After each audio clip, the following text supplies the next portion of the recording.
The village elders spoke of an old, abandoned house at the edge of the forest, one avoided by all, for it was said to be inhabited by jinn.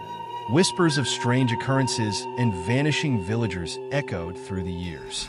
Yet, curiosity often overpowered fear, and one night, 23-year-old Amir decided to uncover the truth.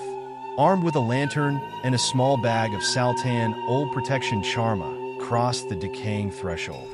The air inside was thick, heavy with an unnatural silence. Shadows seemed to move on their own, whispering ancient secrets. Suddenly, the door slammed shut. Amir spun around, his heart pounding. The lantern flickered, and in the dim light, he saw eyes red, glowing, and human. A guttural laugh echoed through the room. "You shouldn't have come here," a voice hissed. Amir tried to leave, but the floor shifted beneath him. The walls began to whisper his name. The jinn had claimed him, as it had so many before. The villagers never saw Amir again, but on certain nights, they swore they heard his screams coming from the house, warning others not to enter. Amir's screams echoed in the night, swallowed by the thick forest surrounding the house. The villagers spoke in hushed tones, warning others not to approach the cursed place. Yet, the story didn't end there. 3 weeks later, Amir's childhood friend, Layla, decided to confront the darkness that had taken him. She couldn't believe Amir had simply vanished. Carrying a talisman blessed by the village elder and a bottle of holy water, she ventured into the jinn-possessed house under a crescent moon. The air was colder than she expected, and an eerie silence greeted her. The door creaked open on its own, inviting her inside. Layla stepped cautiously, each footstep swallowed by the oppressive silence. She whispered a prayer, clutching the talisman tightly. "Amir?" she called softly, her voice trembling. A whisper answered, distant but clear. "Layla."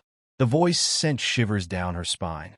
She followed it deeper into the house, past cobweb-covered halls and rooms filled with decaying furniture.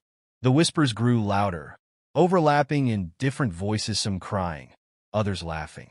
In the main hall, Layla saw a figure standing in the shadows. It looked like Amir but twisted, his eyes hollow and lifeless, his movements unnatural. "Layla, help me, please." Tears welled in her eyes. "Amir, is it really you?" Before he could answer, the shadows around him shifted, forming a tall, monstrous shape. The jinn revealed itself, eyes burning like embers, its form ever-changing a flicker of smoke, then a terrifying beast. "He is mine now," it growled, its voice deep and ancient. Layla stood her ground, clutching the bottle of holy water. "I will not leave without him."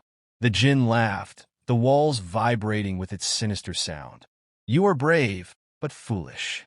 Suddenly, the floor beneath her feet cracked, dark tendrils of smoke reaching out to drag her down. Layla threw the holy water at the jinn, chanting prayers she barely remembered. The creature screeched, its form dispersing into thick, black smoke. Amir collapsed to the ground. "Layla," he whispered, his voice weak. She ran to him, pulling him up. "We have to get out of here." But the house wasn't done with them. The walls closed in and doors vanished.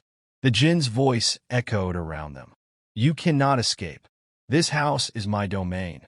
Layla gripped Amir's hand. "We'll find a way out. Together."